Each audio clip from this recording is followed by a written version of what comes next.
Hello, everybody, for the live questions and answers session. Well, it is part of the Supply Chain Summit 2020, but we have also decided to make it available on LinkedIn. And part of that is because, well, we've gotten really overwhelming positive feedback in terms of the participants in the Virtual Supply Chain Summit, and we would want to make part of that content available for the larger audience. However, obviously, we've had registered participants, we've had people that have paid for a ticket, so we can't open it up for everybody. But we will open up some of the live question and answer sessions, because I guess that's a good way to share some of the knowledge. So, as a short summary. The session that I shared on myself this time around today was on what makes a top talent in supply chain. And I shared about 7 different aspects. I said about 3 hard skills, right? I said about analytics skills, about the skills of digital transformation in supply chain. And thirdly, I talked about having that end-to-end exposure to different supply chain functions, as well as having the international mindset. And then I spoke about 3 soft skills. One was presentation skills, communication skills. Another one was influencing skills. Another one was change management skills. And the 7th fundamental skill that I so called it was the ability to keep learning. So I'll take your questions. We've already gotten a lot of questions via Umbrella, which is the platform we use for the event. And I'm more than happy to take questions also via LinkedIn, and you can ping us. And I firstly wanted just to share a little bit, because we did have this question, and I think it's very much linked to that ability that, in my personal opinion, and I think a lot of you would agree, we as supply chain professionals, or any professionals for that matter, or human beings, we need to basically keep learning. And an example really just to share from our own experience in Elcott Global. I mean, we have never done a virtual summit before, and I guess a lot of people actually haven't done it because we've not been faced with COVID-19 before, right? But the ability to come up with new ideas is also linked to that ability to trust the fact that you can learn along the way. And I think it's another thing that has been shared repeatedly over the summit in the last couple of days, was the ability to experiment at a very small scale and see if it works. So what we did is, about 2 months ago, we received quite a few people that have told us that, look, we need help because we no longer have a platform to share. We no longer have a platform to get in touch with people, because face-to-face events are gone. They basically don't exist anymore. Can you help? And we've received that. Our consultants have received that in different parts of the world. And that's why we said, okay, what about, can we learn about doing this virtually, and can we test and trial? So we started very small. We first said, okay, let's see if we can find the speakers to do it. And we managed to find the speakers. That was the first step. And from the speakers, then we went and tried to get sponsors, and we managed to get sponsors. And then, 2 months later, here we are today with the summit over the course of 3 days, 50 speakers, a lot of different topics, all continents, really. And I'll be honest with you guys. I mean, we really didn't know what we were doing. We still don't know what we are doing. We basically learned along the way, and we had to experiment with a lot of things. Some went well, some didn't, right? We had glitches along the way. We had bandwidth issues yesterday. We had a lot of other things. But having that trust in the ability to keep learning is crucial. And basically, I think that's what made us push it through up till now. We are very delighted to see the feedback coming in from all over the world, that people find value in it. But ultimately, I think this is the fundamental in terms of, 1, keep learning, but 2, also keep experimenting, because a lot of people, and I just want to share this, there's a lot of paralysis by analysis.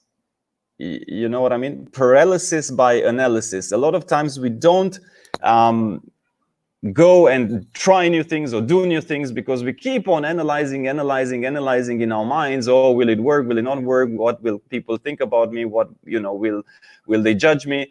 and then you end up doing nothing. So I think that fundamentally we got to trust our ability to learn, to experiment, to learn from our mistakes, and push through. And whether that is in supply chain or in the broader picture of leadership or whatever it may be that we're trying to do in life, I just want to make that point.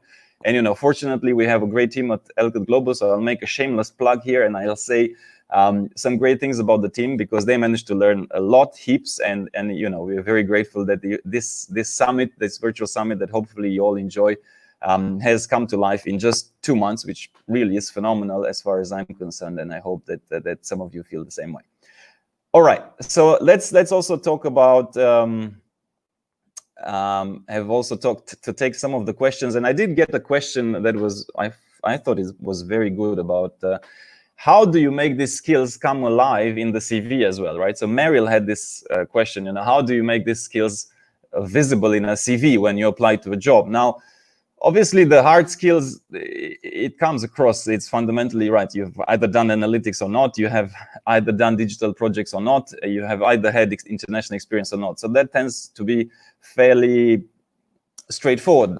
However, how do you make the soft skills come alive? Now, that's a bit tricky, right? Because that's why they call soft skills, because you can't really put a finger on it. And I guess fundamentally still, it can be done. So number one that I talked about is presentation skills and being able to catch the attention when you present, right, to an audience in 30 seconds or less. Now it's the same with a CV. A CV needs to capture even less than that. I mean, a recruiter would spend 3 to 5 seconds on a CV. Same with the hiring manager. So your CV, when you present it, it should be 1, 2, 3 pages, max 3 pages, and very sharp, very focused on results, very focused on putting you in the best of lights for the job that you're applying for, right? Now, another trick and tips and tricks here a little bit is the fact that you may or may not want to use the channel of CVs in the first place, right? So you might want to just bypass that altogether and be entrepreneurial in your presentation of your application and go directly to the hiring manager, bypass the whole HR process if you can. So doing things in a different way. So I guess these are some of the ideas that come to my, to my mind in terms of how you can make those soft skills come alive. But a lot of the times it's not the CV, it's the interaction with the person that can give you the job ultimately or not. That's where you can demonstrate it, because soft skills ultimately depend on human interaction. So I guess your question should be, how do I get myself in a position to interact with the hiring manager that can ultimately hire me for this job? And then you can demonstrate all those those soft skills.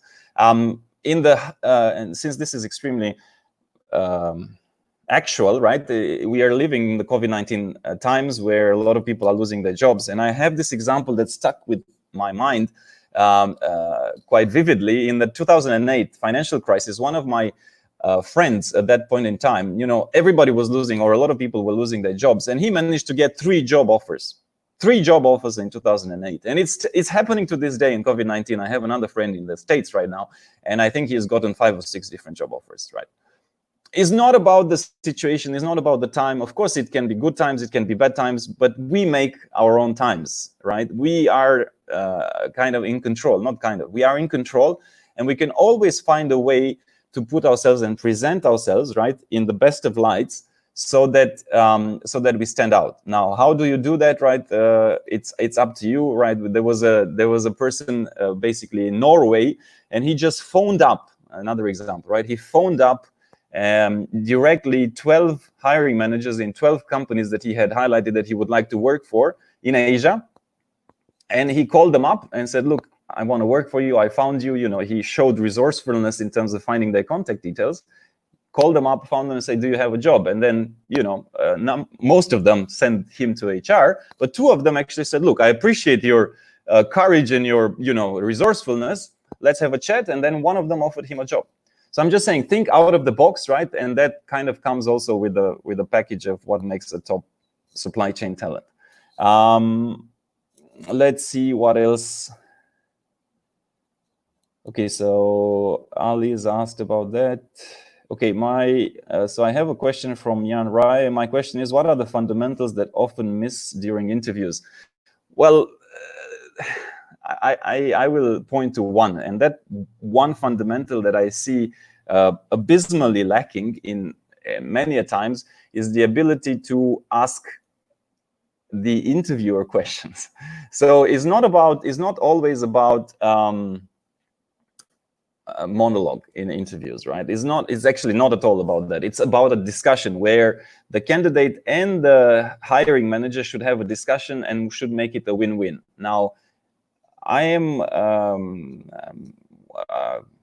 a lot of times what happens is more of it's almost like an interrogation by the hiring manager. Now, it obviously depends also on the level of seniority, but I would say the best thing that a candidate can do in an interview is make sure fundamentally you speak 50% of the time and the other person, the interviewer, speaks 50% of the time, and make sure you go in prepared with questions, like what is important to you about this job? What's your major problem that this job fixes for you, Mr. Hiring Manager? Because ultimately, people hire people to fix their problems. They don't just hire people because they're nice, they're beautiful, or whatever. They hire people, and there's positions, and there's headcounts, and there's budgets, because certain people fix certain problems. You need to identify what's that problem, what is it costing the hiring manager not having that person, what's keeping him or her up at night. And I think it's about being that doctor, right, that kind of diagnoses the problem and then best positions yourself to fix that problem for the hiring manager, right?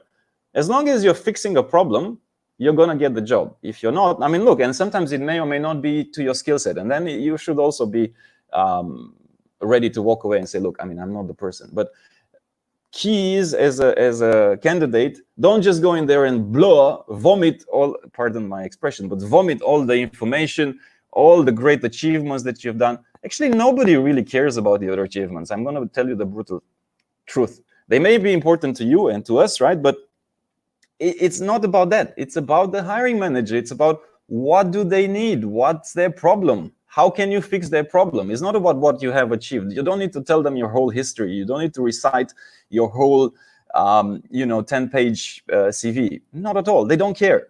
People don't care how much you know until they know how much you care. And you care about what do they want. So I think that's fundamentally something that I see over and over and over again in interviews going wrong, where the candidate doesn't pay attention, doesn't listen, doesn't ask questions. And then at the end of the interview wonders, heck, why didn't I get the job? So I hope that answers in some ways your question, Jan-Ray. Let's take, I like the comment by Iyad. They say it is more difficult to get an internship at Google than get accepted at Harvard. What should the CV look like? Well, look, I mean, I'm not, I'm not sure that Google or Harvard nor Harvard are anymore necessarily the flagships. I mean, definitely they're great institutions, right? They're great, one great company and one great institution. But I think right now we are pretty much we live in a world that we can define our own faith. Or, I mean, if you want something, you go and get it, right? Then Google is not the only company in this world that you can get it. And you might be, I mean, there's plenty of people that leave Google, right? That quit. And then, there's some that set up WhatsApp or Facebook, or God, I mean, is not the case with WhatsApp and Facebook. But all I'm saying is that the world is full of Googlers that left Google and set up their own companies or set up their own startups and are doing fantastically well.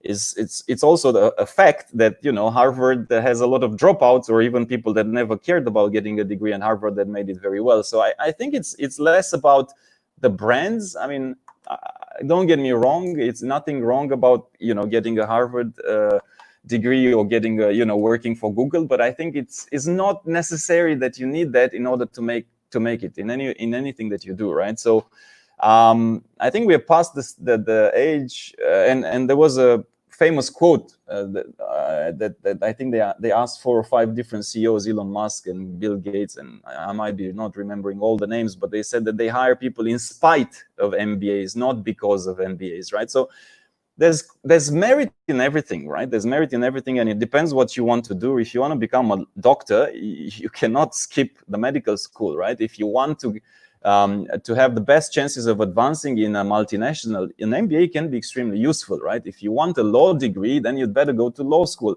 All I'm saying is there's a lot of other ways in which you can get the experience that an MBA would give you, right? Maybe you use that 50K or whatever it may cost you to set up your own business. And trust me, the process of setting up your own business can teach you loads and loads of things about doing business as well. So just sharing, there's many different paths to Rome, I guess. That's mine. That's my answer to that. Let's take some. Yes, Scott has a very good point. Scott Luton, thanks for joining in, Scott. Resumes are important, but are not silver bullets. Double down on the outreach, networking, personal branding, thought leadership, sharing. Know your stuff like it's 2020, not 1980. It's so true. Another example comes to my mind of somebody that managed to get a job because he kept sending donuts, and on the box of donuts was his CV. I mean, it was very short. It was a description. It was for a media position, right? But he would send donuts to the hiring managers that he would target in the different companies, and then on the box of donuts there was a bit of a brief of his CV and what he had done, right? So obviously people would receive his donuts and they go, okay, somebody sent me donuts, that's interesting. Then they open it, okay, who doesn't like a donut? And then they would see him. So it's I guess it's a cool way of doing things. So I think that's also great. Let's take some other questions. Gauri Shankar, just a thought, many of the HR consultants work as a hiring partner for organizations. How can HR consultants help candidates get the right job? Well, I mean, that's the role. I mean, that's also what we do at Elcott Global. There's the role of recruiters, right? As a whole, it's just that my advice would be there's recruiters and recruiters. There's internal talent acquisition and internal talent acquisition. Usually the good ones have at least spent in an industry 5 years, and that makes a good recruiter, right? I mean, I would say that a good recruiter would have spent in an industry at least 5 years to really understand the nitty-gritty, because otherwise, the truth be told, there's also a lot of people that are a little bit oblivious of the actual workings of an industry and maybe are not as good, I mean, if I'm to be blunt, right, as good as understanding what's going on. So I think it is important that you deal with people that really know what they're doing. Like in any trade, there's good professionals and there's professionals that are learning. So that's key. But I do believe that the role of recruiters, good recruiters, is crucial to identify talent. Let's take some. Let's see what else. We have a lot, so I just need to make sure that. Okay, so I have a good one here from Pallavi. How does a fresher get an opportunity when most of the internships ask for prior work experience? Look, this is, I mean, I'll call it for what it is. It's plain stupid. I mean, some of the job descriptions are plain stupid. And I've seen recently something where the skill required 4 years of experience. And the founder of that particular skill, it was an IT skill, so pardon my ignorance, but I don't remember the exact name. But basically, the person that had created that particular coding, it was a coding program. And the JD asked for 4 years of experience in that programming language. And the founder of that programming language said, it's funny, I cannot apply to this job because it's only been 1.5 years since I created it, right? So the JD was asking for 4 years. He had created the language 1.5 years ago. So the actual creator of the programming language couldn't apply for a job description. There are all sorts of requirements that make zero sense. Zero sense. So that's why I talked about earlier about bypass the process, because sometimes the process is broken, just fair, wrong, or silly. So in that case, you know, if you're looking for an internship and you really want, you need to show the person that can give you that internship that you really want it. The way you do that, you don't usually go through HR. You go directly to that person that you want to work with. You find that person, you trace him or her down, LinkedIn, go to the office, give donuts. I gave a couple of examples, right? So whatever it takes, right? Just be creative. Google a bunch of things. I mean, there's a lot of examples on Google of also how people work creative in getting roles. There is somebody that I know, she literally made a website and she said, looking for an employer as in interviewing employers for herself to choose. And she flipped the tables, right? So she was interviewing companies to decide who to work for. And she got 5 offers at the end and chose one. There's a lot of different ways in which you do it, but just always try to think out of the box. Don't try to follow the process, especially if the process is silly, right? Especially, you know, they're asking for an internship, 10 years of experience. Well, thank you very much, right? So I would say go to the source, go to the hiring manager, go to the person that actually has the power, or even go 1 level, 2 levels up. Go to the CEO. Be bold. Go, go to the big boss of the organization. Trust me, if the CEO says, give this man or give this person an internship, you will get it. So I hope I've given you some ideas of what you can do, but just don't stick to the process necessarily. Let's see what else do we have. There's a couple of other people that are sharing about different pricing at different education and at different levels of education. So okay, good question, very specific to supply chain and very good question. So Chor Hyun Yap, thank you for this. If I have 20 years of experience in 3PL, in logistics, in third-party logistics providers, yeah, what are the chances that I can join a shipper as a supply chain VP? Now, this is a very frequent question that we do get from our candidates that come from the logistics 3PL side. And the reality is that in order to join a manufacturer as a VP of supply chain, it's not impossible, but it is very difficult. Why? Because, okay, firstly, the definition of supply chain varies greatly from company to company. However, if we stick to the 4 basic pillars of supply chain, and even a person like myself, that we're from the executive search side, right? Find the most relevant and simple to understand, right? It's plan, procure, make, deliver, right? 4 pillars of supply chain. Now, if you come from logistics, chances are that you've mostly been exposed, well, it depends, right? But you've mostly been exposed to the deliver side, right? The last piece, and sometimes to the intricacies of dealing with the manufacturing sides. It's less likely, maybe, I don't know for sure, but it's less likely that you've been exposed to the planning and procurement side, right?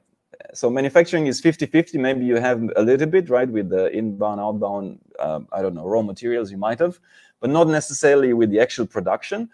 So basically, in reality, it's less likely that after 20 years spent in a 3PL that you're going to have the full spectrum of skills that are required in most of the VP of supply chain positions for a manufacturer.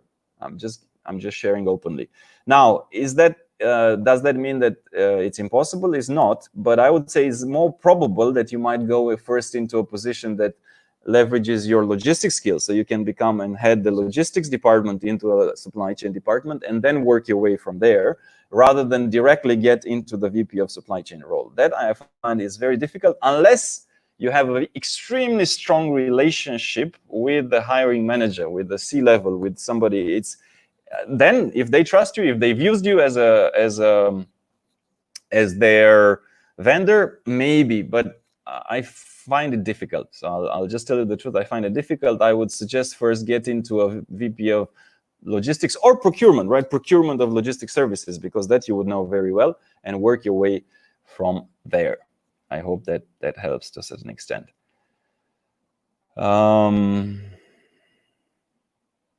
Let's go.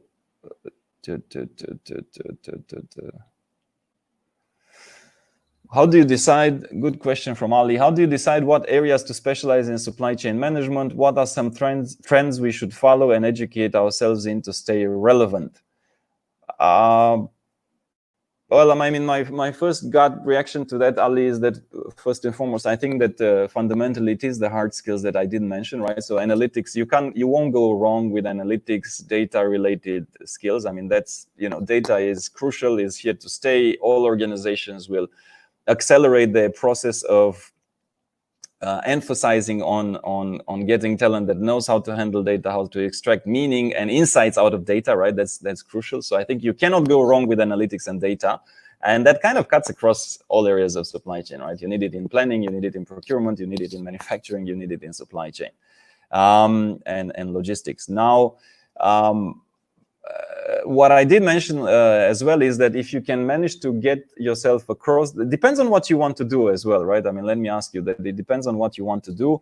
if you want to be, and your passion is very much in data, you want to be specialized in that, there's nothing wrong with that, right? So just do that and very much focus on what you love and become a specialist, and you'll be the best in the world when it comes to supply chain management and master data, or you can become the best procurement in the world specialist, or whatever it may be. So if you want a specialist, and if you're really, your passion is one of the pillars of supply chain, you want to specialize in that, just do that. Now, if you want to become a senior manager, senior executive, chief supply chain officer, chief operations officer, then you need to have the full facet. So that means that every 2-3 years, you need to be exposed yourself to different new facets of supply chain, get international exposure under your belt, and play the long-term game.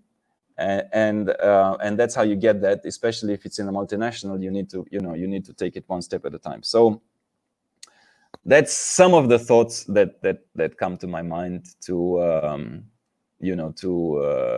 answer that. And Travis, in my career, I've seen overuse of Excel in supply chain management, outdated, incorrect setup ERP system. This causes major gaps. What's my experience? Well, I'll be honest. Firstly, I'm not an expert in systems in supply chain, but secondly, this has been the topic of most of the panels so far in the Supply Chain Summit. So I think there has been a clear agreement that it's all about having correct data, right? So having the ability to extract correct data, having the ability to have we've talked today extensively about an integrated business planning system, which is called almost like a digital brain for your company.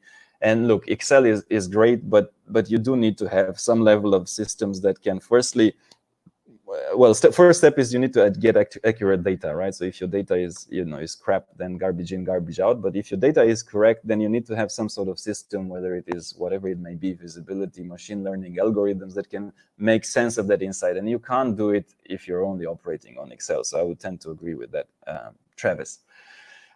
Super. So we are closely reaching the end of my Q&A. I'm just being mindful of time because we have a very exciting session coming up, and I need to switch gears. Well, that session is recorded, so I don't need to rush out of this one. But we're having Girish, who is the CEO of Blue Yonder, and I think actually your question, Travis, he spends a bit of time answering some of that. So I want to thank everybody for your time, for your questions. For the ones of you that have registered and are part of the Brella platform for the summit, again, just a reminder that you can actually see all the sessions that have happened so far in the schedule for the day, so you can actually access it at any time. Again, we have 109 countries, so for some, I do, of course, recognize that it might be very early or very late. We had somebody waiting at 3 a.m. and watching at 2 a.m., 3 a.m., 4 a.m. today. Felix, so I want to give a shout out from Mexico, but you don't need to. You can still ask questions as well as watch the full sessions on demand, and do that. And with this being said, I do hope that I've shared some useful information to you, and be in touch and see you all soon, whether it is for this summit or feel free to follow us on LinkedIn, and hopefully we continue to share some useful information with you. Take care.